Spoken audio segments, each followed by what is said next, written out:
Welcome to episode 70 of the podcast. I'm so happy you are here, as always, this week. And today we're going to focus on part two of a two-part series on vacations as an independent consultant. So more specifically, today's topic is 3 vacation success strategies that you can leverage as an independent consultant to make taking time off more fulfilling and less burdensome when you return from your vacation. So as a reminder, last week we covered actually scheduling the vacation and committing to taking vacation time and time off as an independent consultant, when so often the friction for us is if we take time off, we feel like we're leaving money on the table. So that's what we covered last week. If you haven't yet heard that one, go back and listen to it after this. They don't need to be in any particular order. So keep listening now and then go back and listen to that one about how to really commit to and follow through on taking vacation as a business owner. And then today, like I said, we're going to talk about those 3 strategies that you can use to make your vacation a success, both for you and for your business.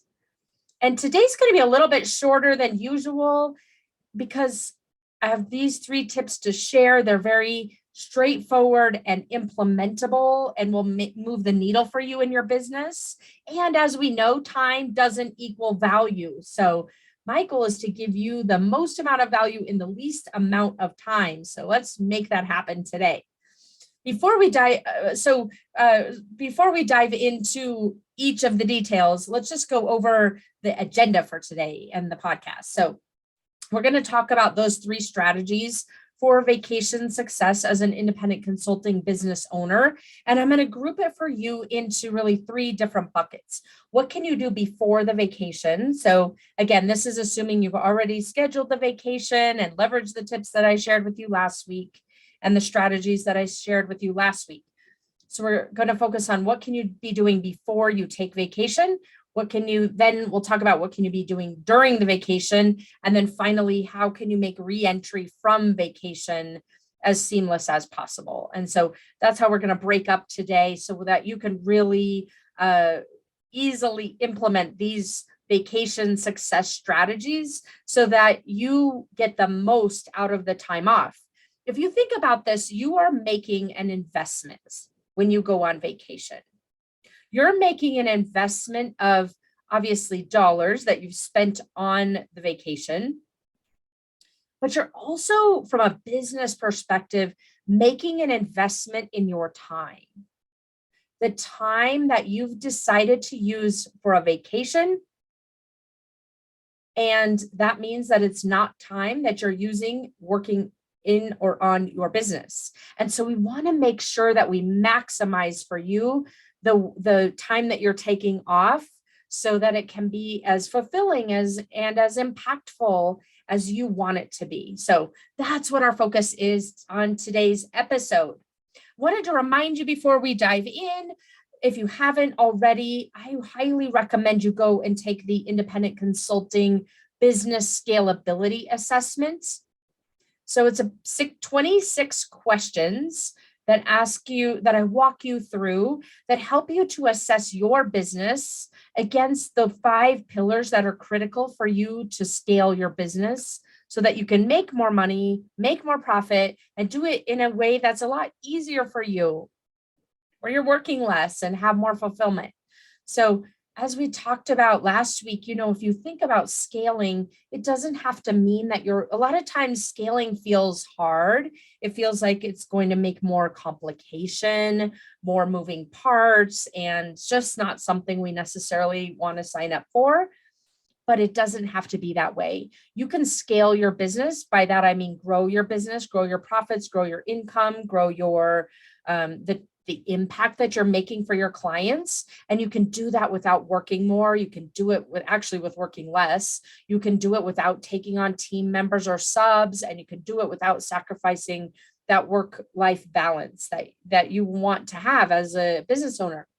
So go take that independent consultant scalability assessment so you can see how your business practices stack up against those 5 best practice scaling pillars, and then take away the top 2 priorities for you to go focus in on as you're either scaling your business or getting ready to scale your business. So that is what I recommend for you today, a resource for you to go, which is absolutely free, and will give you a 15-page report once you've answered those 26 questions, which is a personalized report.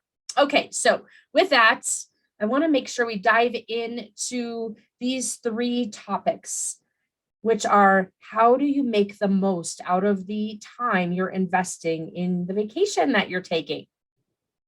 So the first thing we're going to talk about is the pre-vacation planning. So as you think about, and I'm not talking about where you're going to go. That's hopefully an excellent choice you've made about where you want to go, or it could be a staycation, whatever it is, it doesn't matter. What we're talking about today is from a business perspective, that pre-vacation planning. So ask yourself, as a business owner and as an employee, what is the purpose of my vacation? As a business owner and separately as an employee, you're wearing multiple hats in your business, right? So what is the purpose? What do you want to get out of the time you're investing? For some of us, it might be connection. I want to have connection with my family. For others, it might be, you might be wanting a true feeling of being recharged. You might want to just be in the space of, I want to be present, as fully present as I can for the next 10 days, whatever the duration of your vacation is. Ask yourself, what is the return on your time that you want to accomplish? And then ask yourself similarly, what does success look like at the end of these 10 days or however long your vacation is?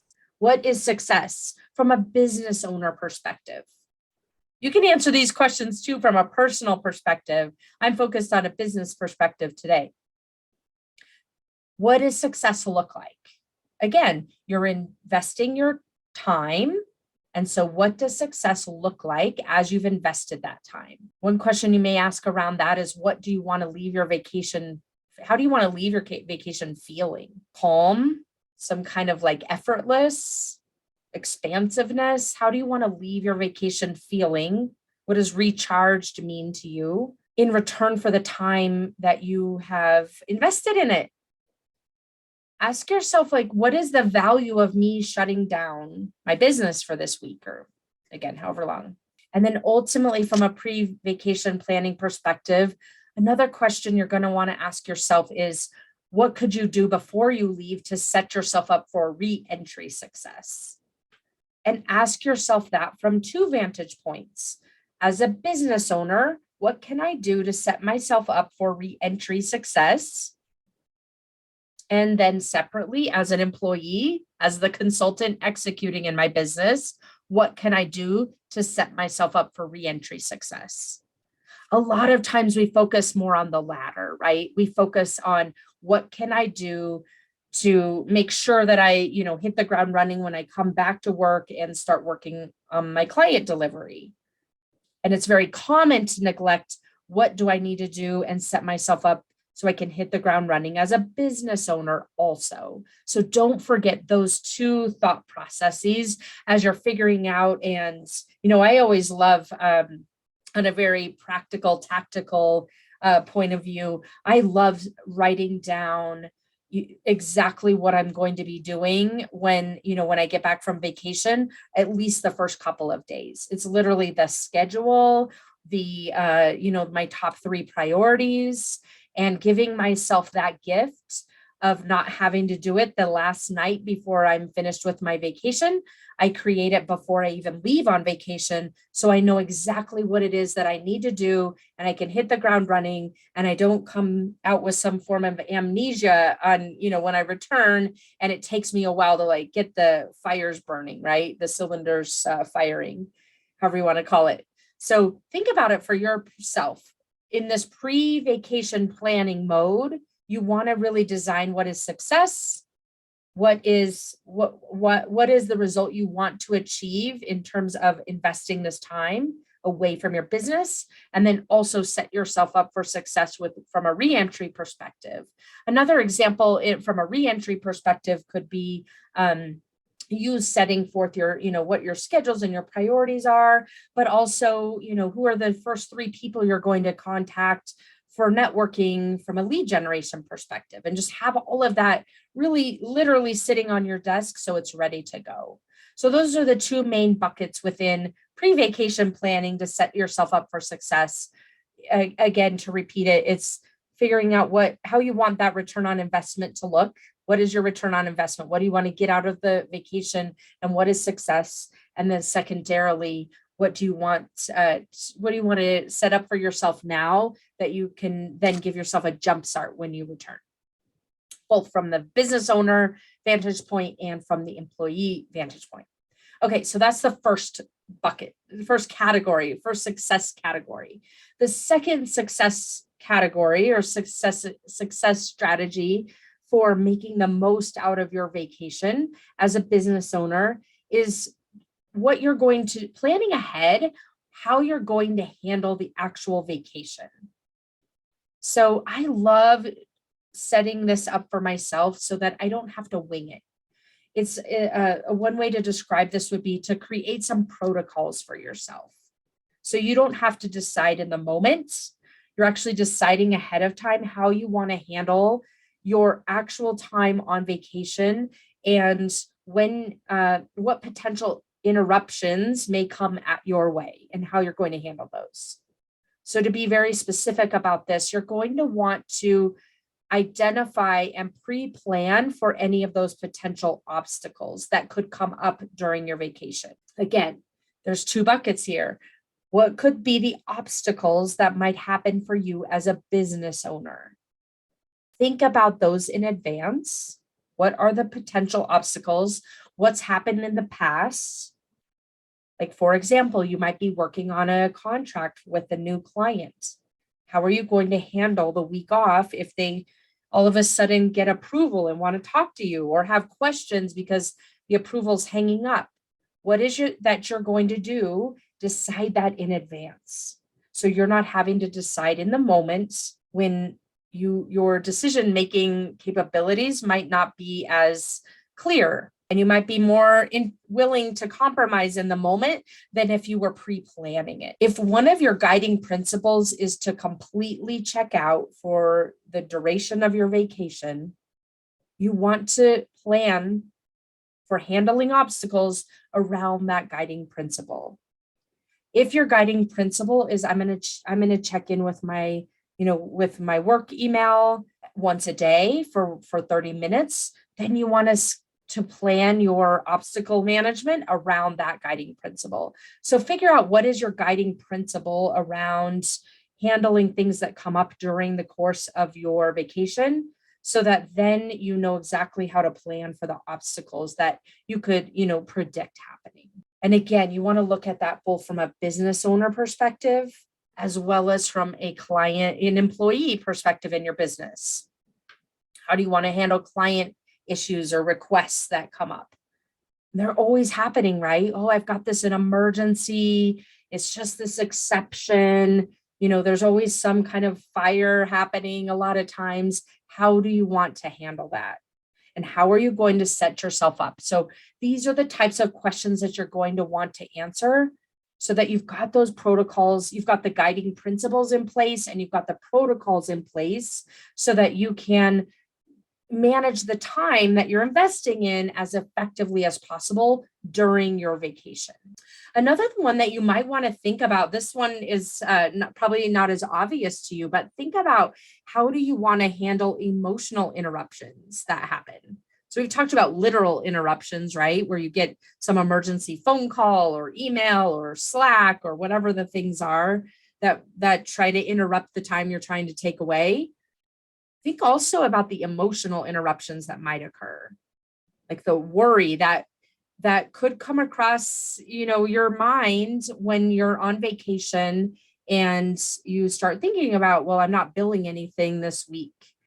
I'm not generating any revenue. I'm not adding to my pipeline, whatever it is that your brain serves up for you. How do you want to handle that in the moment? Decide ahead of time. Make yourself some guardrails. It's going to be normal that you're going to worry or maybe stress or start obsessing about your business because you love your business, something that you're really passionate about. It would be natural for those types of things to start circulating in your head.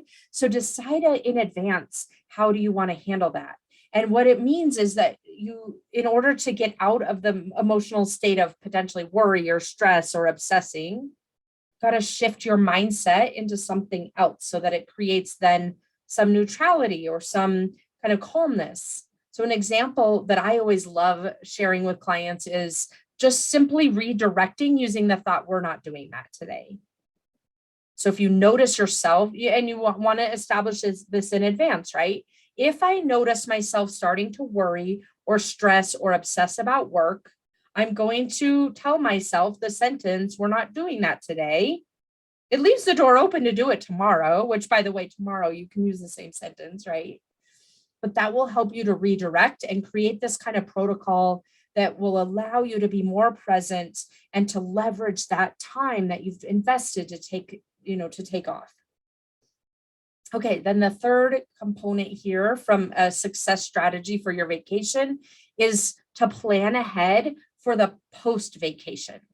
So I touched on this a little bit pre-vacation, right? We want to have all of our schedule, all of our priorities, all of our first several days mapped out so we know exactly how to hit the ground running, and we can overcome that amnesia that always happens when we've been able to fully check out and recharge our batteries, right? Have that gift for yourself waiting on your desk so that you know exactly what you need to do and it doesn't take a while to remind yourself. The other thing that you're going to want to do is really get into the place of post-vacation protocols. So similar to those during vacation protocols, remind yourself what happens when you come back from vacation. It's very common to feel overwhelmed.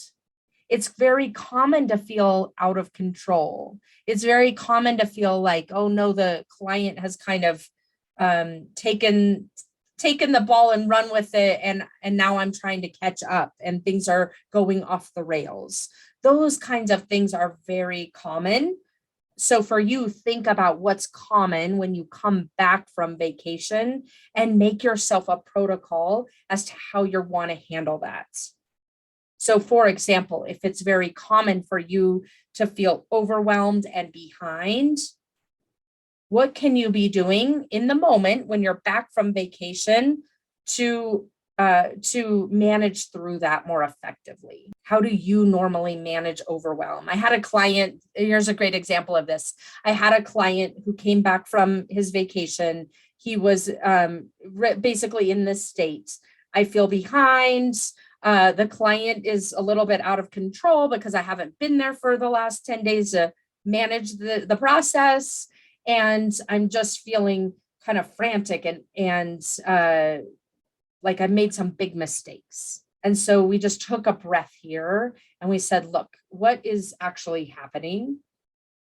What's actually happening is that you're back from vacation. You're allowing your mind to kind of go into overdrive about what could have gone wrong, what you think did go wrong, what might go wrong in the future. And it's just kind of this whole unmanaged spin cycle happening in your brain. But what are the actual facts?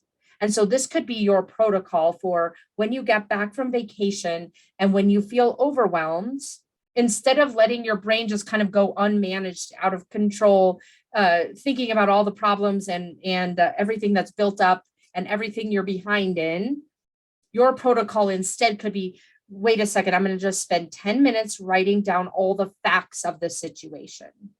When he and I did that, we went out through all the facts of the situation. We realized there's very few facts, very few problems. There might have been one or two left. The rest were all just his mind making up all of these stories about what a catastrophe, what a big problem it was that he was gone. But when we really implemented this protocol for him, which is when I feel overwhelmed after vacation, I'm just going to sit down for 10 minutes and write out the facts and separate those out from all of the other stories I've created in my mind about what could be going on or might go on, or I should have done differently. Separate out the facts and create a plan from that.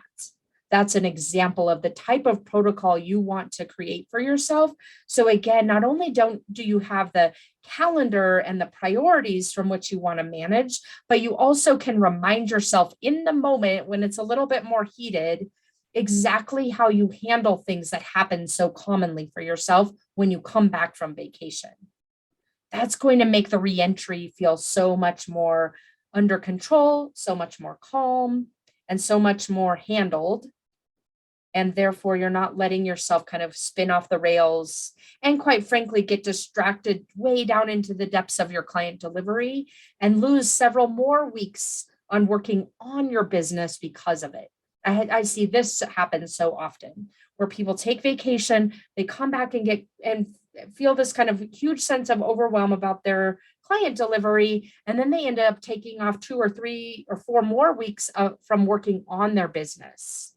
So that's another great protocol for you to establish. Another great example is to say, when I return, the post-vacation plan would be, when I return from vacation, I'm going to spend the first 3 days just catching up on the clients, handling anything that happened while I was gone that's a priority, executing against the priorities I already identified before I left.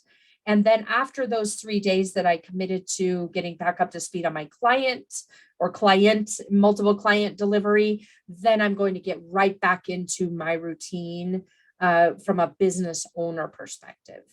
So that's another really good example of a post-vacation protocol or plan that you can create for yourself and your business. Again, to make the most out of this investment that you've decided to take, the investment of your time, and for it to really create what you wanted it to create. What does success look like? You don't want it to be erased the first day you're back on vacation, just like it was probably when you were an employee. You get back and you're like, oh, I just need a vacation now again because of all this avalanche of stuff. It doesn't have to be like that. And so that's why I shared with you these 3 very specific success strategies for you to think about as you're planning as a business owner, your vacation, and how to maximize the return on the time off that you've taken. All right, so go put this into action. Define your own vacation success plan, that pre-vacation, that during vacation, and that post-vacation, all of those protocols. And then stay tuned for next week. I'm really excited to share with you an interview with my client, Leanne Lagasse, who shared so much about her business, including how she really defined and got clear on her service offerings, has been able to become really well known for and sought after for what she does, and has priced them as in a value-based pricing versus time-based pricing. So it makes it so much easier for her to take vacation. She also shares some of her strategies on how she manages her capacity because she's running a business. She's also a part-time professor and also a mom. And so she shares a lot of that as well. So it really relates to what we've been talking about the last couple of weeks, taking time off. So I look forward to you hearing that interview. And in the meantime, don't forget to go take that scalability scorecard. It is at the URL IC, so the letters IC-scorecard.com, and we'll put that in the show notes as well. Thanks for tuning in, and I will see you again next week. Take care.